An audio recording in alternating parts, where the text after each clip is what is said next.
Radio for Teens.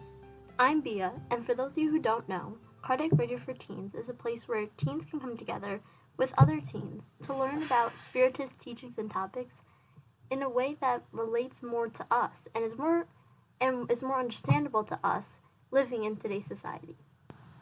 So, as you all probably know by now, we've been reading through the Spirits book together, page by page, question by question, and trying to really understand, to the best of our ability right now, what they're trying to put across. Because we need to understand basic information so that we can go on and learn more and expand more on top of that basic information that we're learning now in the Spirits book. So, the chapter we are in now is called The Intervention of Spirits in the Corporeal World. So we're talking about spirits that are in the spirit world, not incarnated spirits, and how they interact with the corporate world. So how these spirits are interacting with Earth and other planets and other people. Last week we left off in the middle of the section talking about the possessed. So we're going to continue off with the rest of that section, but if you did miss last week, I suggest you go back and listen to it so that you're all caught up for that section. But just a little summary before we start. What we talked about last time was we were talking about how in this section of the possessed, we were talking about how the spirit, the incarnate spirit, so like let's say us right now, we're an incarnate spirit because we're on a corporeal world, a material world. So the incarnate spirit and the spirit that's trying to kind of obsess and control over the incarnate spirit, they don't take the same place. It's not a possession as if that spirit goes inside your body. That can't happen because the spirits have their own places. They can't be on top of each other. They can't share a body. So the spirits just kind of controlling. They can be really close to you. They can be kind of controlling you, but they're not directly inside your body. Another big point that we were bringing up is that it also depends on the incarnate spirit. So like us. So if you have good morals and if you're not giving into the temptations of these evil spirits or that are trying to kind of possess us, if we have good morals and we're resisting that, then eventually they're going to get bored and move on. So it's only going to affect if that person is, say, if you have that same vibration, then they're going to link onto that. So say you have a thought, they'll see that and they'll link to it. So you're connected, or they'll see that you're a weaker spirit, and then they know that you won't be able to resist. So, but if you do resist and you have good morals and you're not listening to these bad intuitions, then it won't happen to you. They might try, but eventually they'll see that they're not getting anywhere and they'll get bored and they'll move on. So let's pick up where we left off with question 475. Can these persons by themselves repel such evil spirits and free themselves from their domination? So they're saying, so these people who are being possessed, who have this evil spirit with them, can they recover and get rid of that evil spirit by themselves? And the spirits answered, you can always rid yourself of any burden when you have a firm will. So if you have this strong desire and you're really pushing and trying your hardest, then you can rid yourself of that. Question 476. Couldn't it be the case that the obsession by an evil spirit is such that the subjugated person does not even perceive it? Couldn't a third person put an end to the subjugation? And in such a case, what role should he or she play? So here they're saying that, what could it be the case that maybe the person who's being quote-unquote possessed, could it be that they don't even realize it? They don't even realize that something's wrong, that something's not right with them? And so if one person doesn't realize that this is happening to them, could another person just step in and kind of help that person?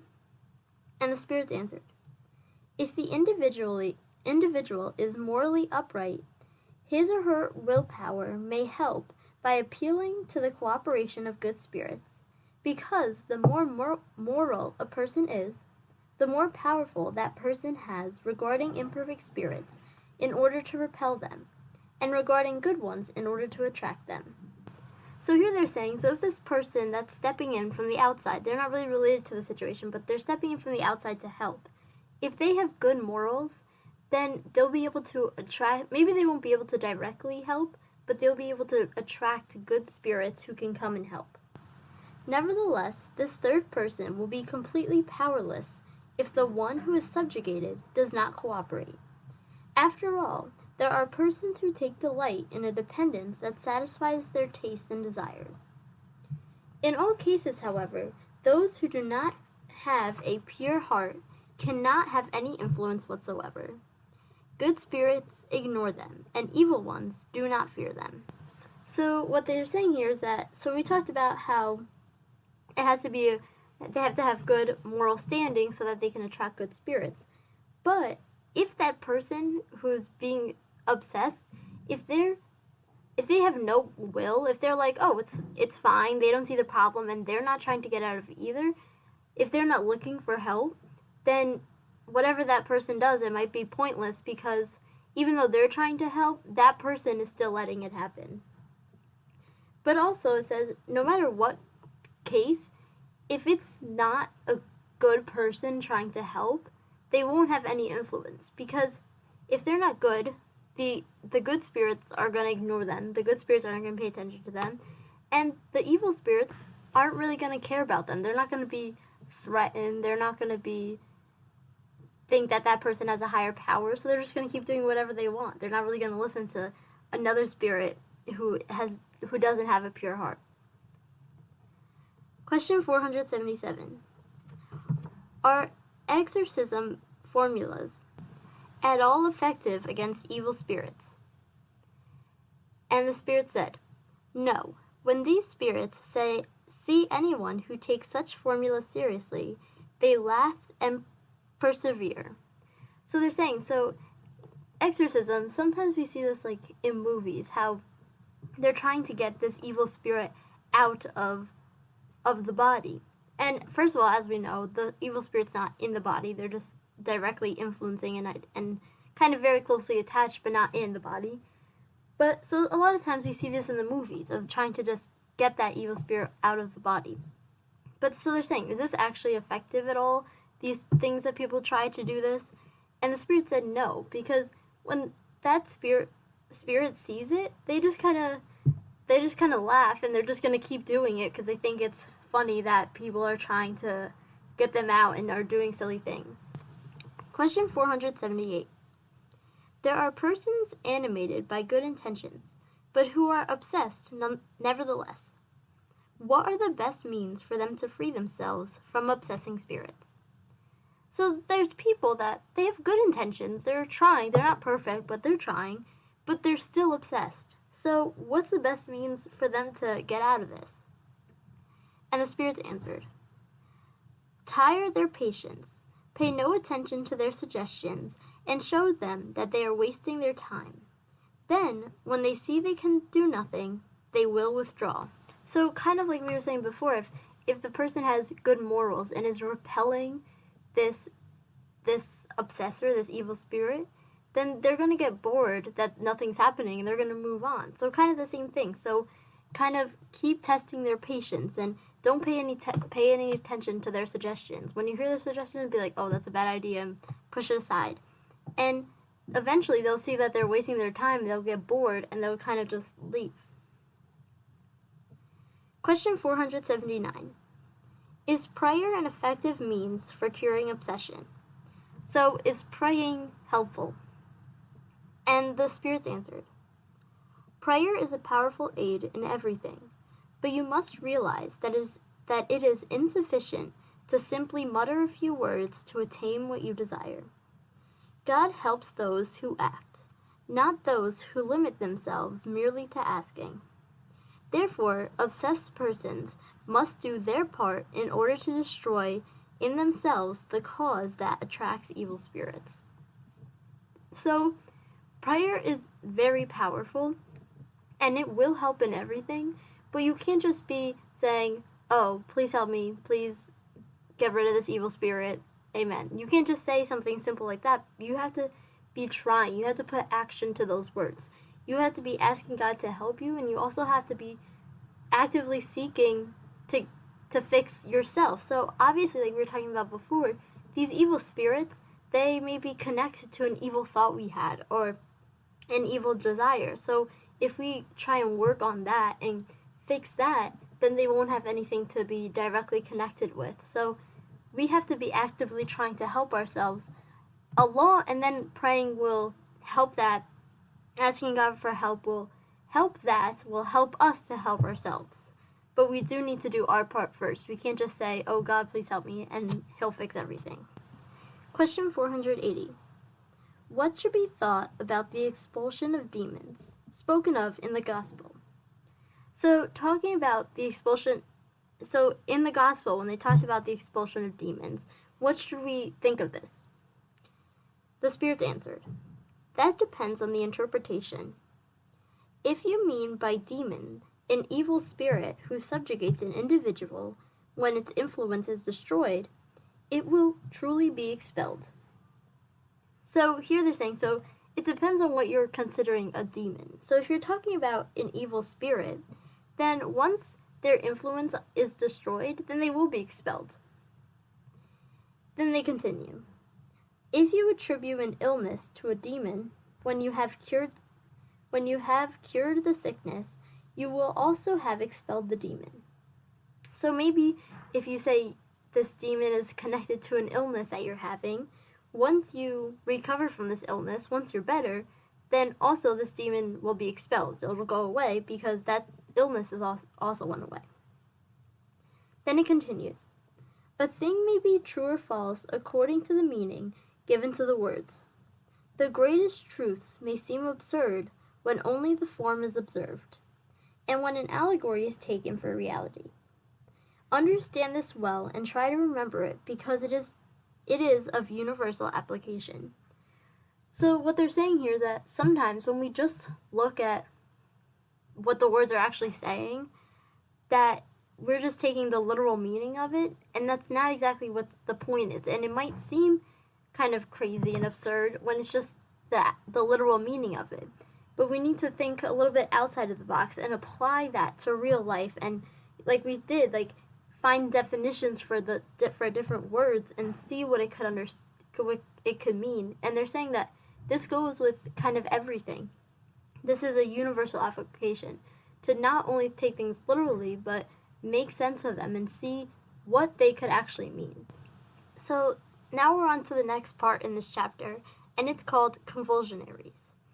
And so to give a little background, I looked up the word convulsionaries and the word convulsion. So a convulsion is contour of the body caused by violent, involuntary muscle contractions of the extremities. So they're talking about kind of causing someone to move and do things that they're not really willing to happen. They're being kind of forced to do this somehow. And convulsionaries are the ones that are doing this. So question 481.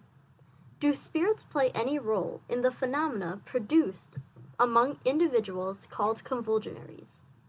So are spirits involved when people do this and they are able to control the way people's bodies move without those people allowing it? Are spirits involved in that?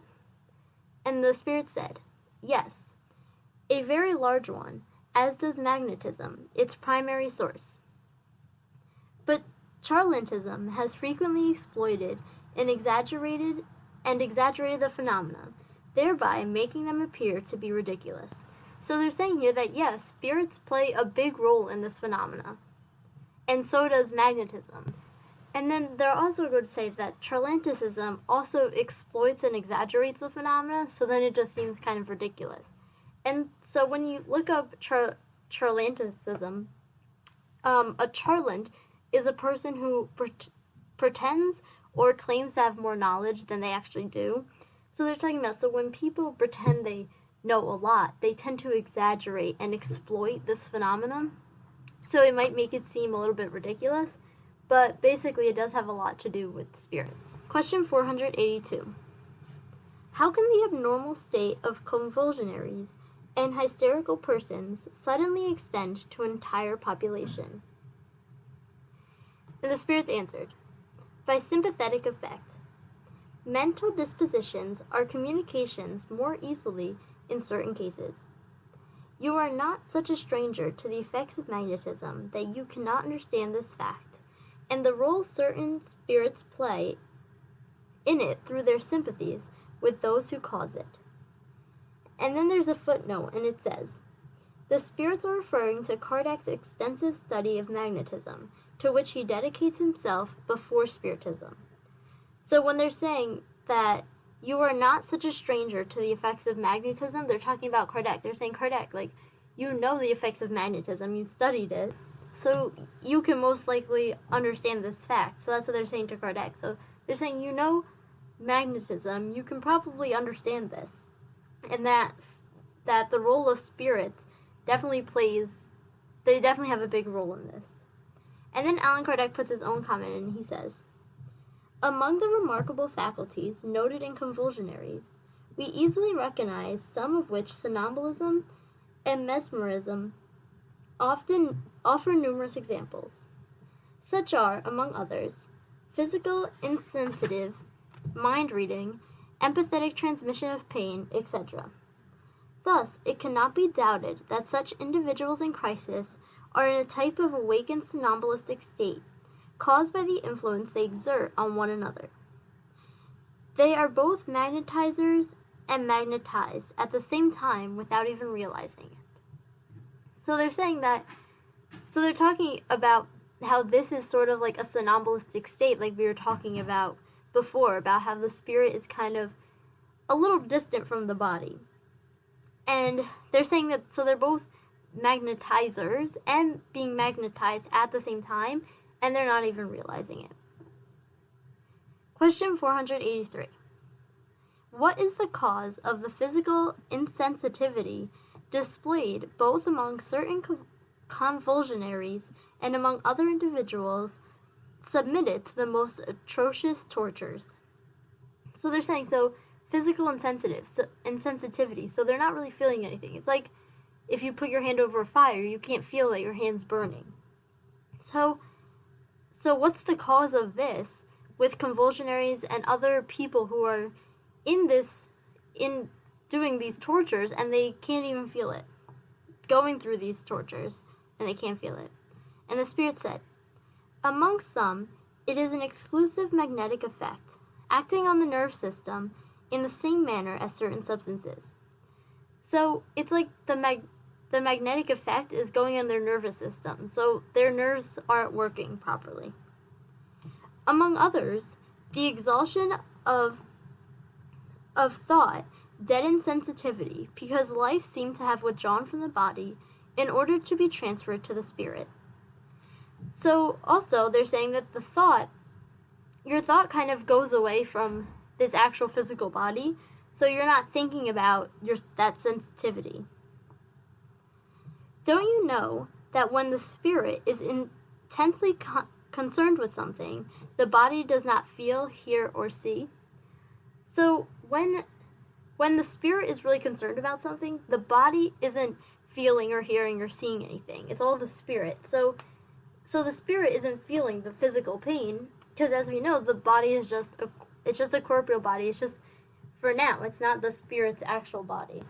And then Allan Kardec puts his own comment in, and he says, in cases of torture, fantastic exaltations and enthusiasm often offer an example of calmness and cool-bloodedness, in which acute pain could not have been overcome unless one were to accept the fact that sensitivity had been neutralized by some kind of anesthetic effect.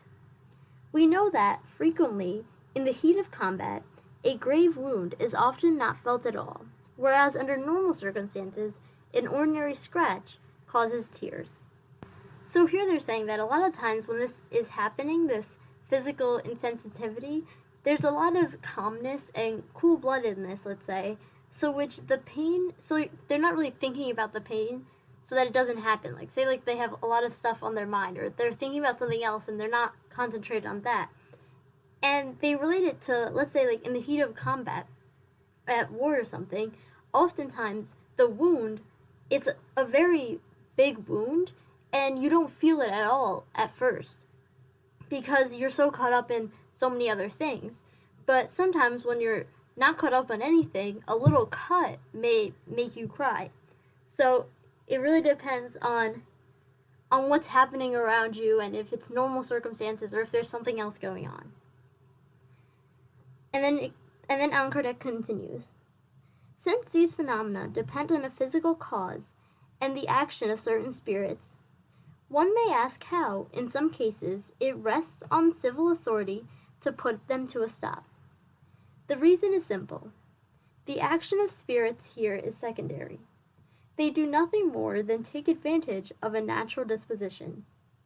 The authorities did not suppress the disposition itself, but rather the cause that maintained and excited it, which went from active to latent. They had reason to act this way because the event resulted in abuse and scandal.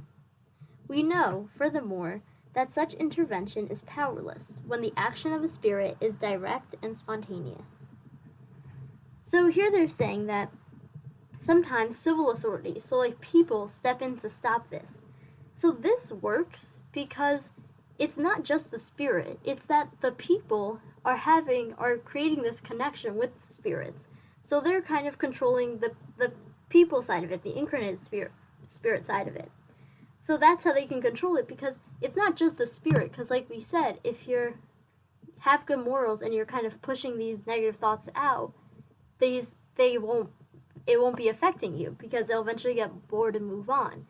But you must be doing something that's allowing them to attract. So these civil authorities help put it to a stop because they're helping control the incarnate spirits. However, if it was just the spirit acting spontaneously and doing whatever it wanted without this human connection, then these civil authorities, then people incarnated would not be able to have much an effect.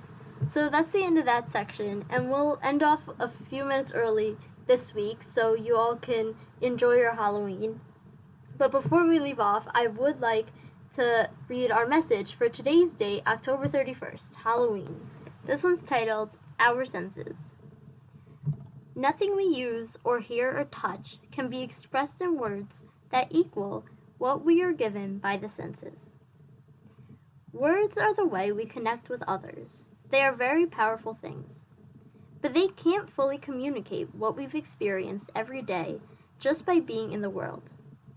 The sound of the birds outside our windows, the warmth of the sun coming through a window, resting on the back of our necks, the complex, somewhat bitter taste of a cup of coffee, the smell of bread baking in the oven.